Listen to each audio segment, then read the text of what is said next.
Hello guys, Ryan from Husky Moving here, Arlington, Massachusetts. We are a full service moving company serving greater Boston area.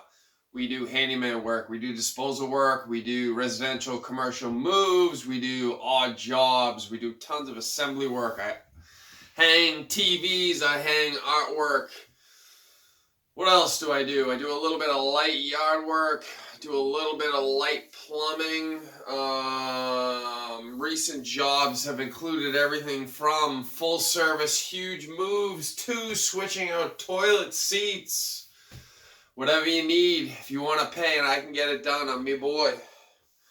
I'm your huckleberry, as they say. What I want to talk to you guys about is we had jobs over the last 4 days that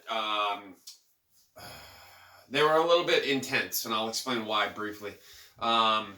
Today's video is going to be about kind of the dog and pony show you sometimes have to put on for customers, depending on who they need you to be and what they need you to do in any given moment.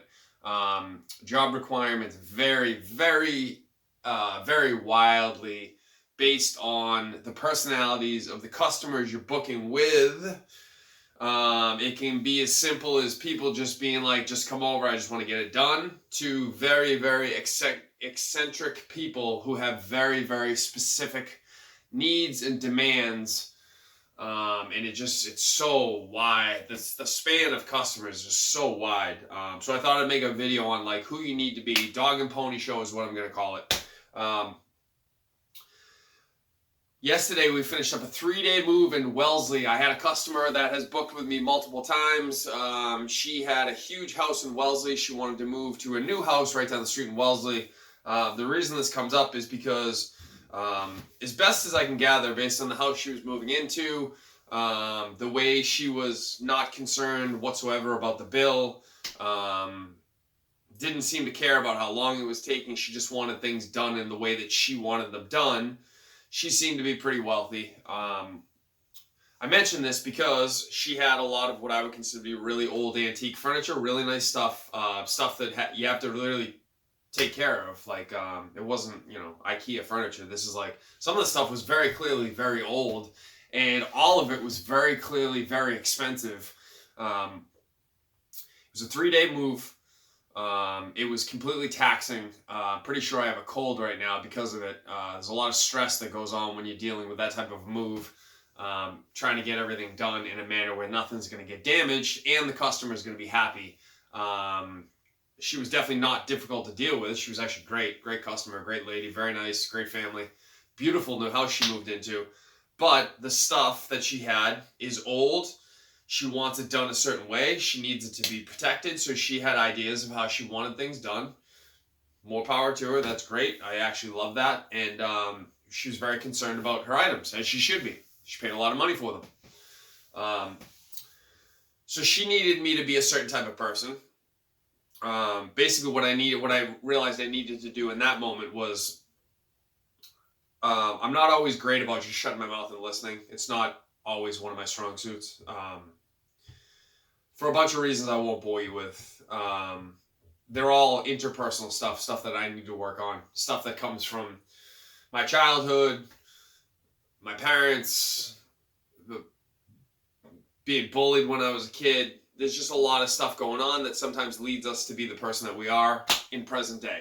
I'm aware of that. It's stuff I need to work on. Having said that, I realized pretty early with this woman that I just needed to work at her pace. I needed to listen to what she needed me to do. I needed to actually do what she needed to do, which is usually where the disconnect is. People will usually tell you what you need to do. The problem is a lot of us don't want to listen. We want to do it the way we want to do it, as opposed to the way the person who's paying the bill is telling us they want it done. Seems like common sense. It's not always that easy. I needed to listen to her, do things the way she wanted to get them done. There were I'd say there were probably like, I'm going to say like 15 things she was like super concerned about and wanted it done in a very specific manner. Not all of which is the way I would have done it normally, but that's okay. She wanted it done in a certain way, and she had an idea of how it should be done properly to best ensure that everything was going to be okay. And that's okay. And then today's customer, young girl who's now hired me twice. The first time she hired me, she was like really nervous about what was going on. It seemed like there was a lot more to the story than just a move. It seemed like there's something that had happened to her in her life where she was kind of just not in a good spot. I'll just leave it at that. And was very nervous throughout the entire move. The first move was very, very nervous throughout the entire move. And I did what I could, and I realized pretty early on that me being me, which is basically like the gung-ho, let's just get this done. I don't want to hear fucking excuses. I don't care that it's 73 degrees out and not 72 degrees out. Like, I don't give a shit about any of that. Let's just get this done and over with so I can get on to the next one. I realized very quickly that guy was not going to be successful. She didn't want that guy. She didn't need that guy. That guy was going to make her feel more stressed and more anxious, as opposed to someone like me. That's all I want is that guy. Because I am that guy. I don't give a shit about anything other than what are we going to do? Let's get her done. That's me. Not everyone's me. A lot of people are very different. She didn't want or need that guy, and that guy would have stressed the shit out of her. I realized that pretty early on, and I had to fight my tendency to be that guy over an extended period of time, which I got to be honest with you is not easy, because that's the mask that I have on. That's who I am. For better or worse, that's who I am. So it's not just as easy as saying, hey, don't be that guy. Any of you that I'm talking to, I could say, hey, don't be your current personality, and you'd be like, dude, how the hell do I not be? I love me. I want to be me. Anywho, getting off track here. That guy was going to stress the shit out of her. So I needed to take a breath, take a step back. She had a whole bunch of requirements she needed done that I'm not going to bore you the details with, because they weren't things I definitely would have normally done.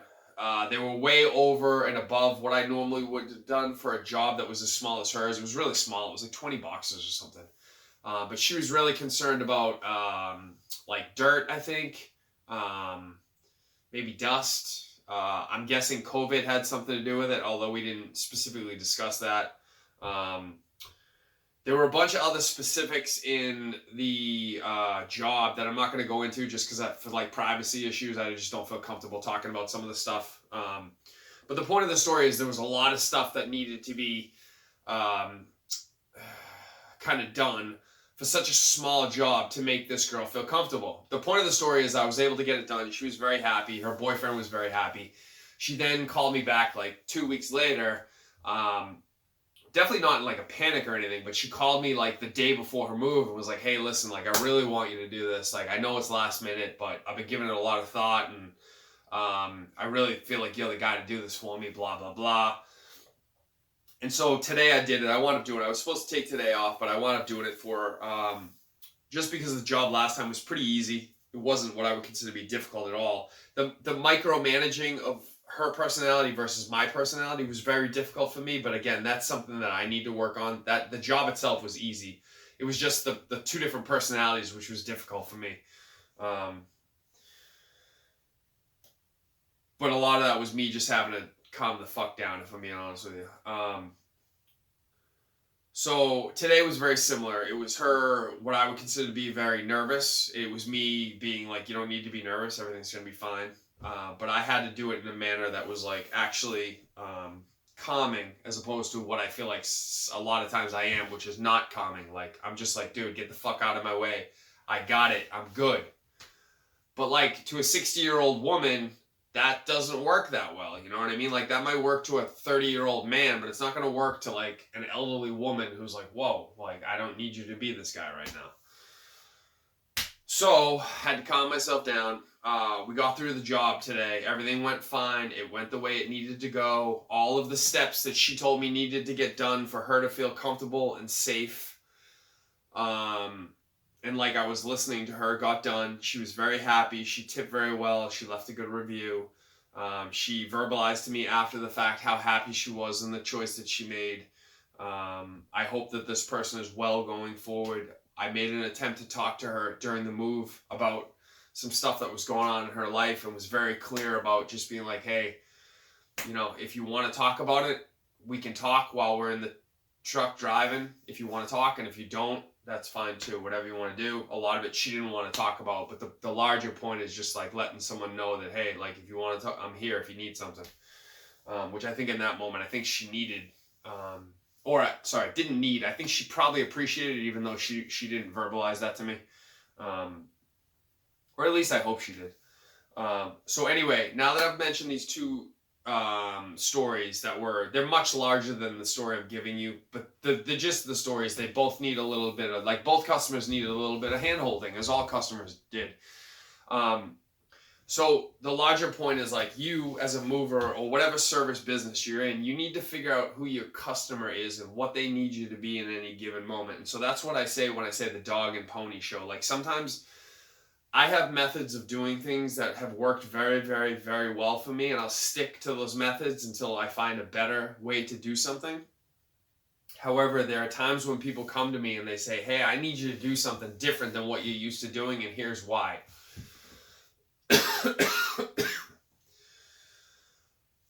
My natural tendency oftentimes is to be like, I got it, I'm good, there's a reason why you pay me, I'm on lock, you go do your thing, I'm gonna go do my thing. But unfortunately, that doesn't always work for people. Sometimes I personally have to stop and just be like, and put on the dog and pony show, which is what I often call it.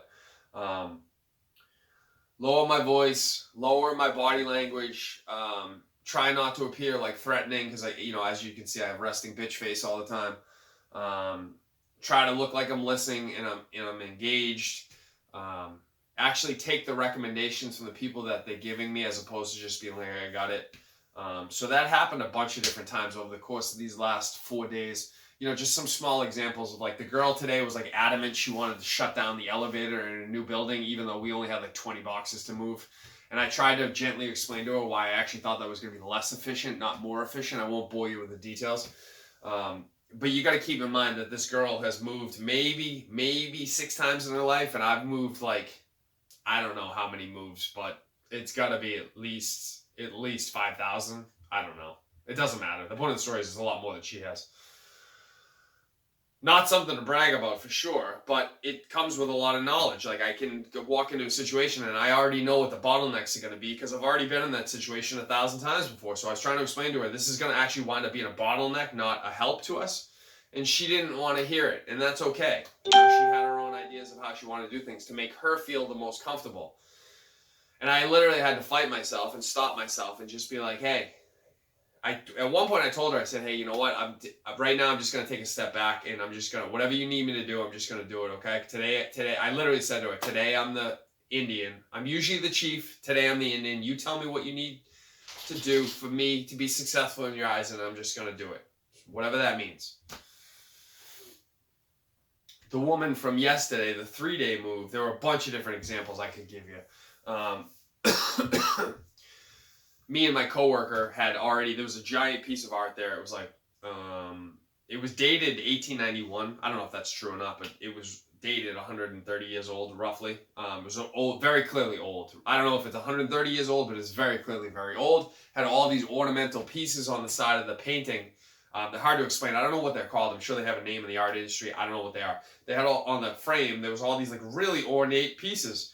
And so at one point I brought the guy I was working with downstairs and I said, listen, here's how I want to do this. I explained to him that the edges on the side of the painting were the most delicate. So I wanted to go underneath the delicate edges and get to the underside of the canvas and lift from the canvas, because I know canvases, because everyone on the planet knows canvases, but I went to school for art, so I know how a canvas is constructed. It's all the hardest part of the canvas is all the wood framing on the edges, obviously, and then the support brackets. The reason why this is important is because that's where you want to grab from.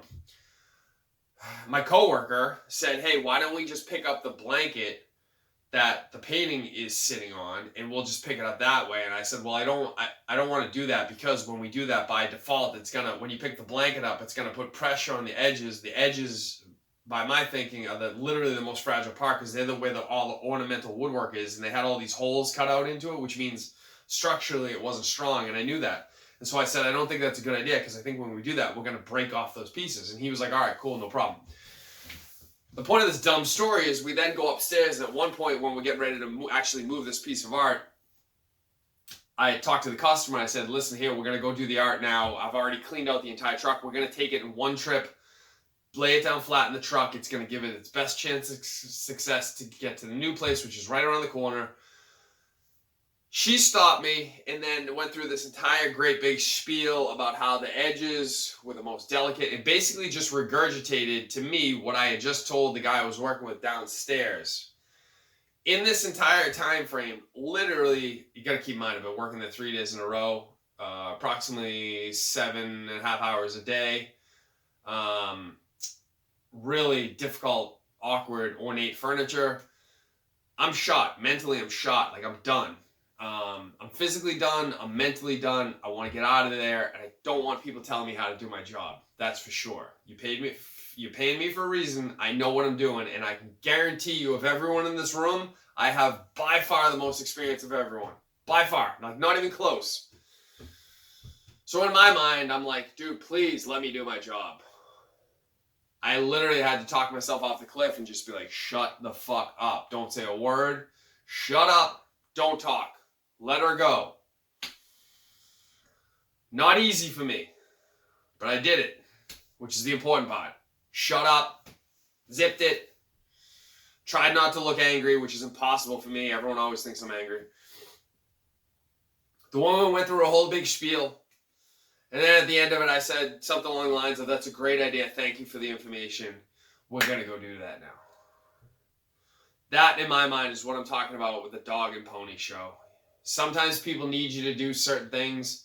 Sometimes you need to put on a certain act. Sometimes you need to wrap things in a way that you wouldn't normally wrap them if the person tells you they want to use shrink wrap, even though you think shrink wrap is stupid and it doesn't do anything.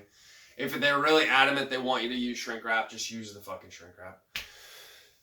They're going to tell you what you need to do in their eyes to be successful, and you just need to do it. So if you know a person is not just like an average basic customer who's like, I don't give a shit, just move my couch, like I don't care. If you know they need more from you, if you know they need theatrics, if you know they need specific wrapping techniques, if they know you need to have a certain personality for them to be comfortable, if they're scared, if they're stressed, if they're anxious, if they're nervous, and you know you need to do something to put all that away and remove that from them, you got to be willing to do that. And that's what I mean when I say the dog and pony show. You got to be willing to do whatever it's going to take for you to do what the customer needs you to do to be successful. All right? So be willing to do that. Put your own ego aside.